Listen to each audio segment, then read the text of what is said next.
Hello everyone, this is Demon here. I'm recording one of my first videos from my YouTube channel that is going to be Borderlands related.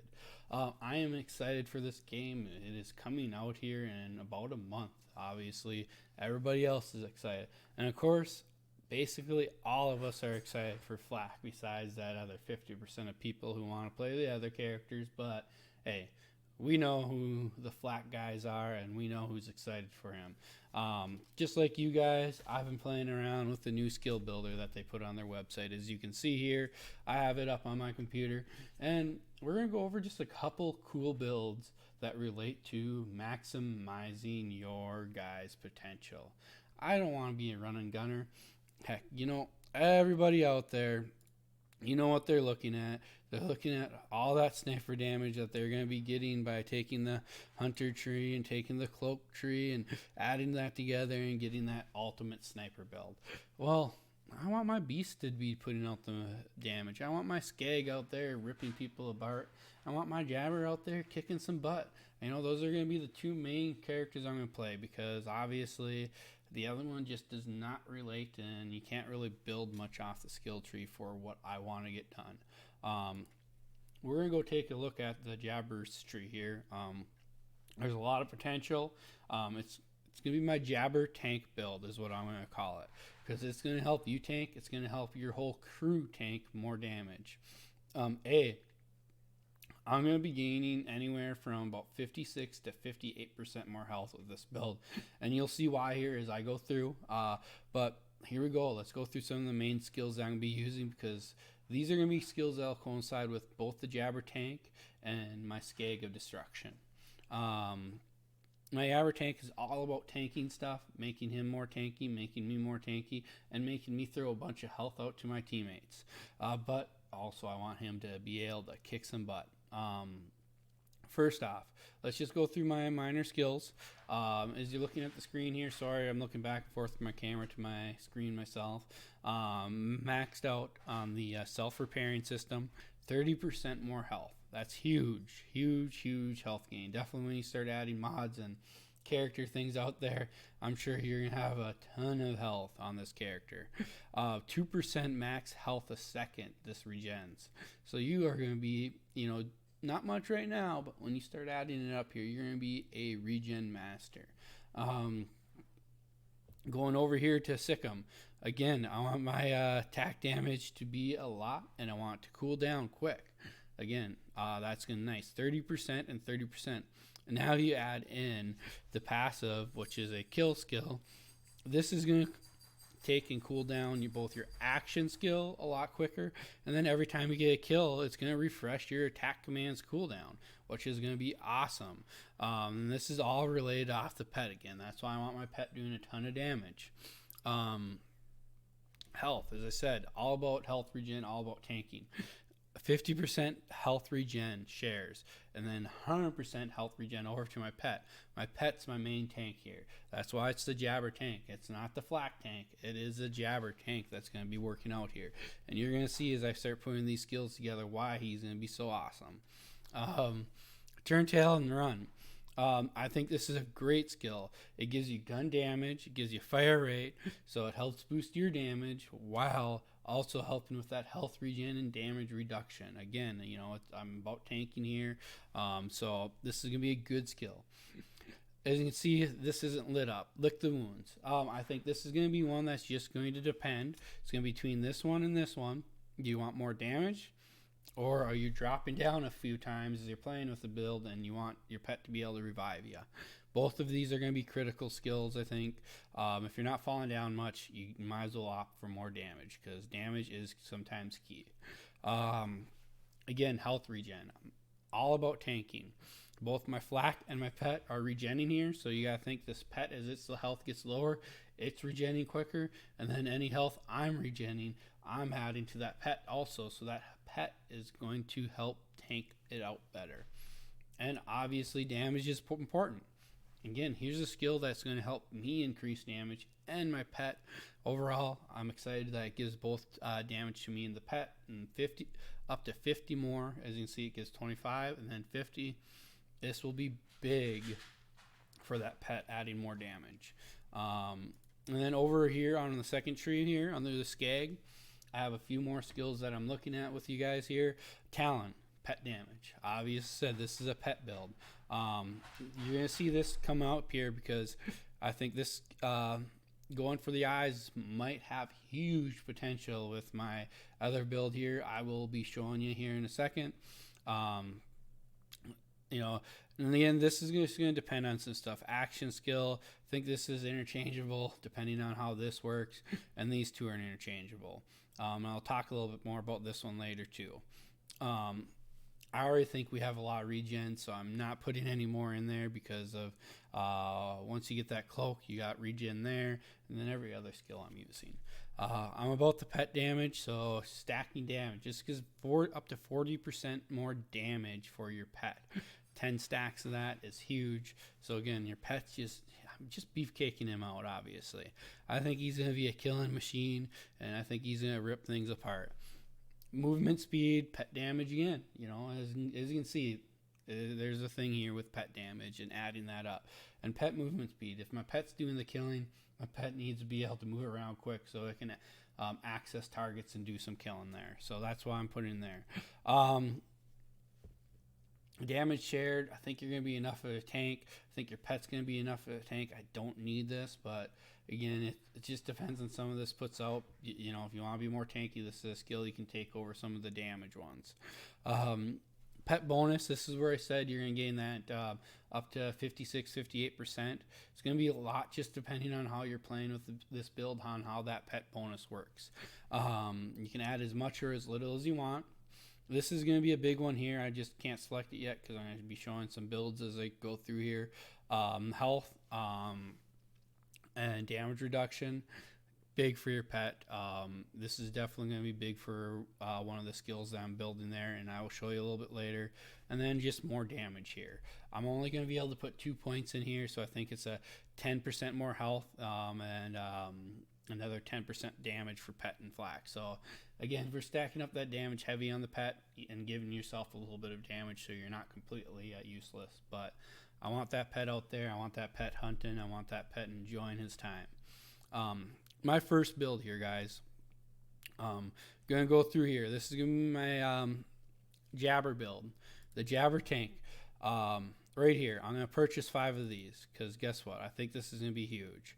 And then purchase that, and then 60%, and so that's where my 56% comes in here. Why do I think this is going to be huge? Because going over here, I'm going to select this. Oh, come on, equip to slot 1.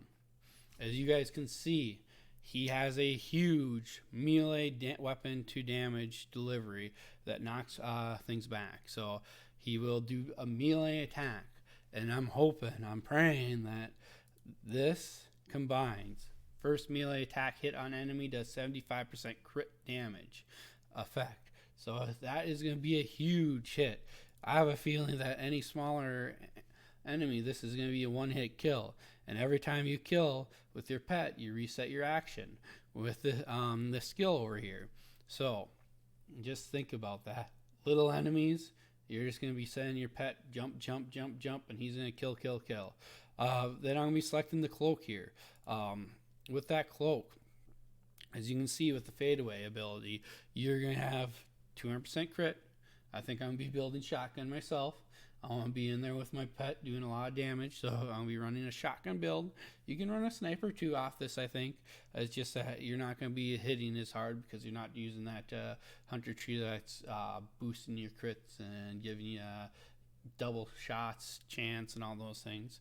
And then another 3, this is why I say I don't think I need any more health regen, because between this, and where is the other one? Oops. And this one, you are going to have 3% tier and 3% there. So that's 6% health regen.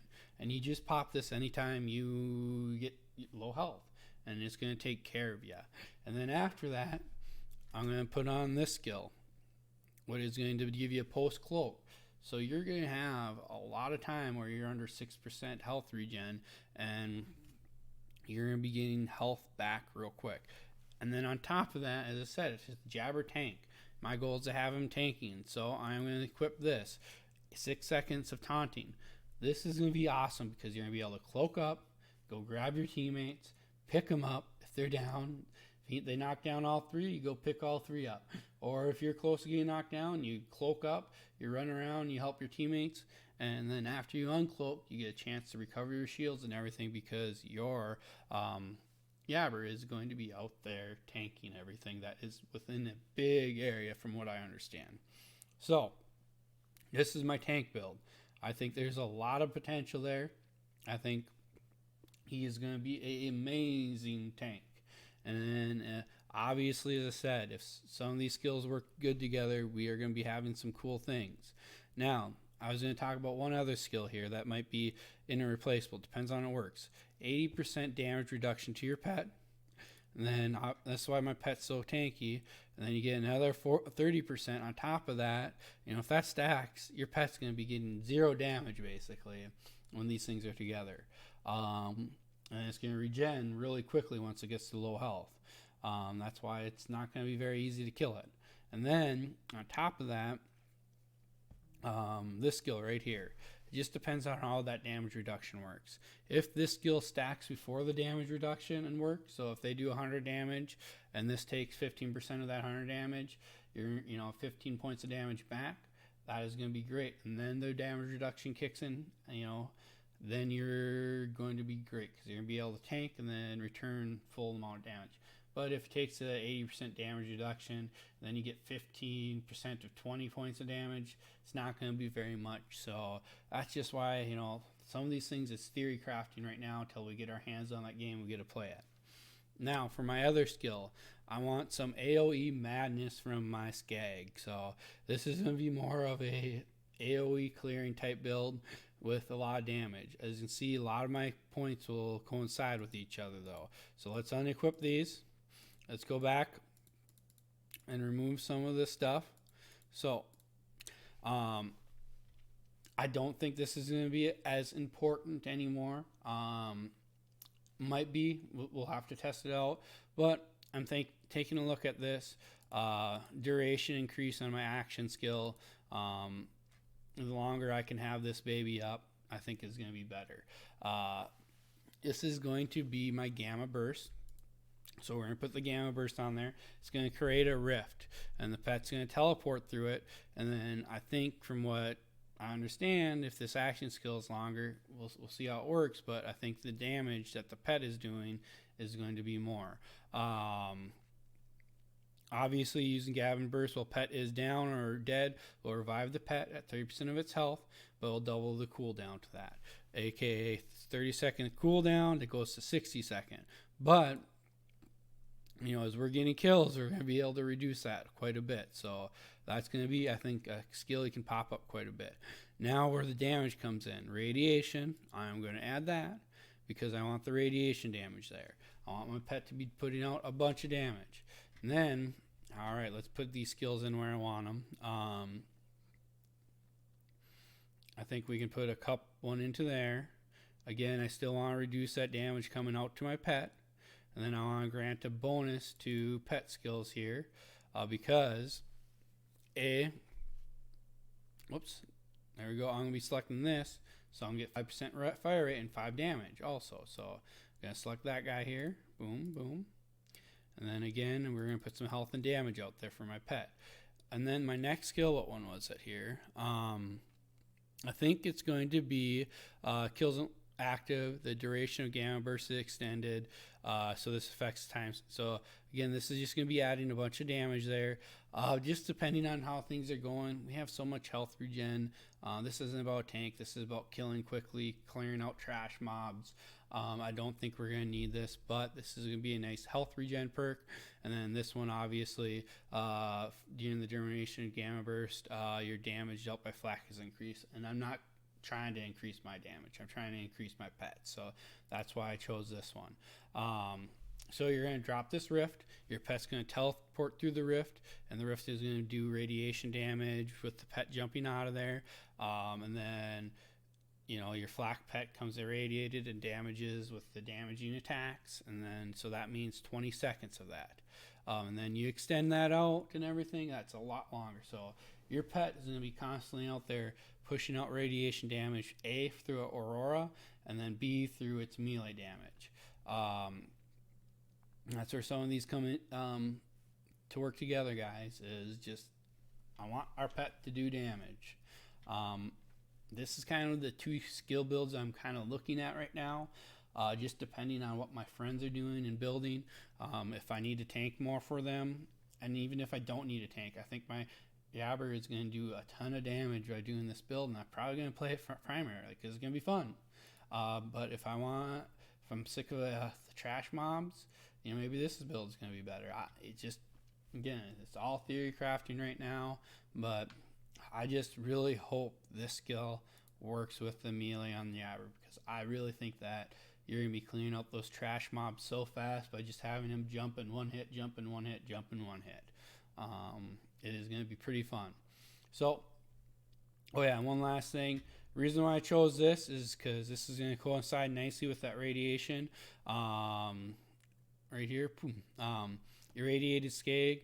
Every time you issue a attack command, that Skag's going to jump out there, and he is going to pull everything towards him with a singularity. So that means that everything's getting pulled towards him. He's doing radiation damage. Going to be awesome. You can go like this and increase your some gun damage and everything if you want, but I don't think we're going to want knock in the air. I think because we're AoE set up, we're going to want this. Again, thank you guys for listening to me. I hope this video helps some people out with their ideas on what to do with flak. I really enjoy it. Thank you guys.